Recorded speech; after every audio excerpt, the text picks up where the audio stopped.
Working on table using bootstrap. Although जब हमने HTML और CSS पे काम शुरू किया था तो वहाँ पर हमने टेबल पे काम करना देखा था, ठीक है। टेबल के टैग्स को यानी TR, TD, TH and firstly जो हमारा टैग होता है वो टेबल का होता है। तो बूटस्ट्रैप हमें कौन सी क्लासेस प्रोवाइड करता है जिसके ज़रिए से हम अपनी टेबल को इन्हेंस कर सकते हैं in term of the colours, style, width, height and other formats. तो इस चीज़ को देखने के लिए सबसे पहले मैं यहाँ पर आता हूँ और एक टेबल का टैग बनाऊँगा, ठीक है। Table open, table close.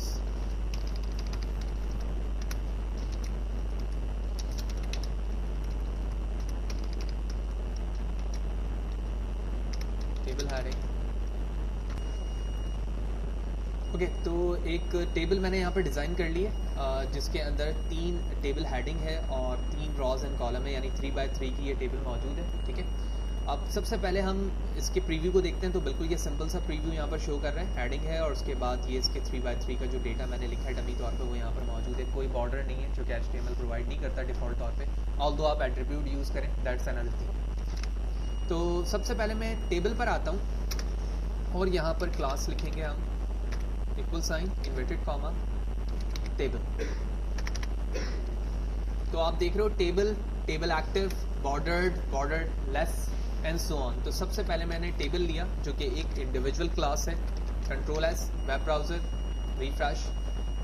तो आप देख रहे हो जूम होने की वजह से काफ़ी बोल्ड है, मैं जूम आउट करता हूँ, 100 पे जाता हूँ। तो आप देख रहे हो सिर्फ टेबल लेने की वजह से इसने ना सिर्फ अपनी एडजस्टमेंट चेंज की बल्कि इसके बॉर्डर्स भी बनकर आ गए, सिर्फ टेबल की एक सिंपल क्लास लिखने की वजह से। नहीं, अभी मैंने उसको किया नहीं, अभी हम आगे जाके देखेंगे उसको। तो इसी तरह आप चाहें तो एक से ज़्यादा क्लास एक ही जगह पर रहते हुए भी इस्तेमाल कर सकते हैं। अभी तक हमने सिर्फ एक क्लास इस्तेमाल की थी, हम एक ही इन्वर्टेड कॉमा के अंदर रहते हुए मल्टीपल क्लासेस को इस्तेमाल कर सकते हैं, लेकिन आपको दोनों को सेपरेट करने के लिए स्पेस देना होता है। लिहाजा मैंने यहाँ पर टेबल लिखा था पहले। अब मैं टेबल एक्टिव की तरफ चलता हूँ, कंट्रोल एस, और वेब ब्राउज़र पर आता हूँ, पेज को रिफ्रेश करता हूँ। तो आप देख रहे हो कि इसका कलर चेंज हो गया और ग्रे कलर पे ये कन्वर्ट हो गया। अच्छा, इसका मतलब हरगिज़ ये नहीं है कि आप टेबल एक्टिव को यहाँ इस्तेमाल करते हैं। एक्चुअली टेबल एक्टिव का काम किसी रॉ को इंडिकेट करने के लिए या कॉलम को इंडिकेट करने के लिए होता है कि ये कॉलम या ये रॉ जो है इस वक्त एक्टिव है। इस बात को हम ऐसे समझ सकते हैं कि मैं दोबारा यहाँ पर आता हूँ। ये पूरी क्लास है, मैंने इसको किया कॉपी करने के बाद मैं एक्चुअली टी आर का टैग प्रॉपर नहीं है यहाँ पे, तो मैं यहाँ पर आता हूँ।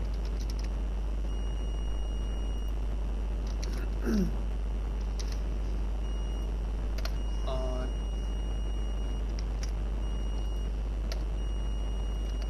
ये जो हमारा TR है ना, जो इस सेपरेट डेटा पे थर्ड जो हमारी रॉ है, उस थर्ड रॉ के अंदर मैंने एक क्लास यूज़ कर ली जिसका नाम है टेबल एक्टिव, जबकि इसको सिर्फ और सिर्फ मैंने क्या रखा, टेबल। कंट्रोल एस करता हूँ, जूम आउट, वेब ब्राउज़र,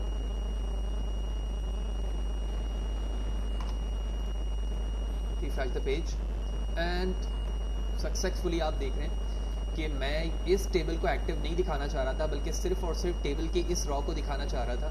तो आपने देखा जिस TR के अंदर मैंने वो एट्रीब्यूट यूज़ किया वो वहाँ पर सक्सेसफुली बिल्ड हो चुका है। इसी तरह से मज़ीद फर्दर क्लासेस भी मौजूद हैं जिसके ज़रिए से बैकग्राउंड फोरग्राउंड में चेंजेस होती हैं। तो हम आगे चलते हैं। तो जहाँ पर टेबल लिखा है उसके आगे मैं दोबारा चलता हूँ, टेबल, और टेबल बॉर्डर्ड मौजूद है। बॉर्डर लेस का मतलब है बॉर्डर नहीं होगा वहाँ पर। फिर डेंजर का साइन है, डार्क है, ठीक है। तो सबसे पहले तो बॉर्डर यूज़ करते हैं। देख रहे हो कि अब हर जगह रेक्टेंगल बॉक्सेस में बॉर्डर बनकर आ रहे हैं, पहले इस तरह से बॉर्डर नहीं थे। सिमिलरली जिस तरह से मैंने बॉर्डर इस्तेमाल किया है मैं इसे हटाता हूँ और पूरे को डेंजर के साइन पे ले आता हूँ, कंट्रोल एस, वेब ब्राउज़र, ठीक है। तो आप देख रहे हो कि अब इसका कलर बिल्कुल चेंज हो चुका है, ठीक है। और जहाँ पर एक्टिव है उसका कलर वैसे ही है लेकिन उस पर ये कलर ओवरलोड हुआ है, ठीक है।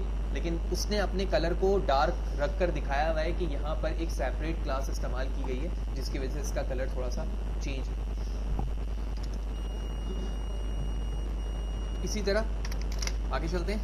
होवर पे टेबल का इफेक्ट चेंज हो रहा है। जैसे कि आप होवर पे चाह रहे हो तो मैंने टेबल होवर कर दिया और इस टेबल होवर को मैं यहाँ से कंट्रोल एक्स करके एक्चुअली इस रॉ पे सिर्फ दिखाना चाह रहा हूँ, ठीक है, ताकि चीज़ें और भी एम्फसाइज होकर शो हो जाए। तो control S, zoom out, refresh the page, ठीक है। ये एरिया जो है होवर के इफेक्ट के लिए रेडी हो चुका है, ठीक है। जब फ्यूचर में मज़ीद चीज़ें ऐड होंगी तो ये होवर के लिए इफेक्ट देगा। इसी तरह टेबल होवर के बाद हम आगे चलते हैं और यहाँ पर मैं दूसरी प्रॉपर्टी लगाता हूँ, इन्फो, लाइट, ये तमाम चीज़ें प्राइमरी, ये वही चीज़ें हैं जो अभी हमने ऊपर बीजी और टेक्स्ट में देखी, ठीक है। टेबल रिस्पॉन्सिव, यहाँ पर वही बात आ गई जिसके हवाले से पहले आप पूछ रहे थे। तो यहाँ पर ये टेबल रिस्पॉन्सिव की क्लास मौजूद है। तो इस टेबल रिस्पॉन्सिव को मैं यहाँ यूज़ नहीं करूँगा बल्कि टेबल में ही यूज़ करूँगा। और यहाँ पर आने के बाद मैंने टेबल रिस्पॉन्सिव की क्लास यूज़ कर ली।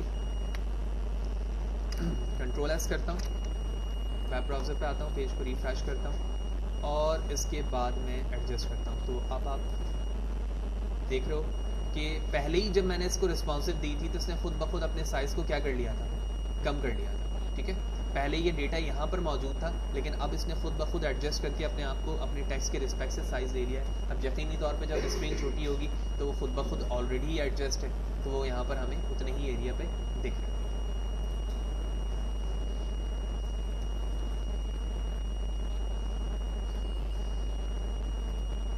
सिमिलरली टेबल ओवर के बाद रिस्पॉन्सिव है, ये लॉन्ग टेबल के लिए इस्तेमाल होता है, ठीक है। हम इसे भी देख लेते हैं, ऑल्दो इसकी बारी आएगी जब मैं SM, LG वगैरह के हवाले से बताऊंगा तो वहाँ पर इन चीज़ों को हम डिस्कस करेंगे। तो कंट्रोल एस, ठीक है। तो कोई ख़ास इफेक्ट नहीं है रिस्पॉन्सिव की वजह से, क्योंकि पहले हमने इस्तेमाल किया था रिस्पॉन्सिव और यहाँ पर भी लॉन्ग टेबल में रिस्पॉन्सिव का इफेक्ट ऐड है, क्योंकि ये रिजर्व्ड है। टेबल आपकी लॉन्ग भी होगी और साथ ही साथ रिस्पॉन्सिव भी होगी। सिमिलरली टेबल लाइट इन्फो हम देख चुके हैं, रिस्पॉन्सिव के हवाले से भी small, excel, table secondary, small, ठीक है, स्टिपेंड, सक्सेस, वार्निंग, ये तमाम चीज़ें बिल्कुल वही हैं कि टेबल के एक्स्ट्रा इफेक्ट का कलर चेंज होता है, वहाँ से हमें समझ में आता है कि ये चीज़ डेंजर साइन को शो कर रही है। आप जब कोई वेबसाइट के अंदर टेबल ऐड करवा रहे होते हो तो वहाँ पर कुछ रिकॉर्ड इंडिकेट करवाते हो कि कौन से स्टूडेंट्स के मार्क्स, फॉर एग्जांपल जो फेलियर है तो मैं चाहूँगा कि उस फेलियर मार्क्स को रेड से इंडिकेट करूँ, जो टॉपर है उसको हम ग्रीन से अफेक्ट करें, सक्सेस रेट दिखाएं उसका।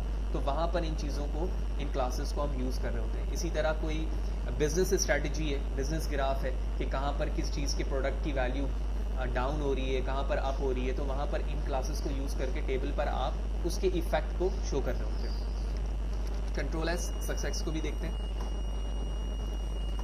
ठीक है। तो आप देख रहे हो कि इसका कलर थोड़ा सा ग्रीन टाइप है। तो ये कुछ टेबल के एट्रीब्यूट्स हैं जिसके अंदर हमने देखा कि हम टेबल पे, होल पे भी इफेक्ट ऐड कर सकते हैं और किसी रॉ के अंदर भी उस इफेक्ट को ऐड कर सकते हैं जो कि टेबल से रिलेटेड है।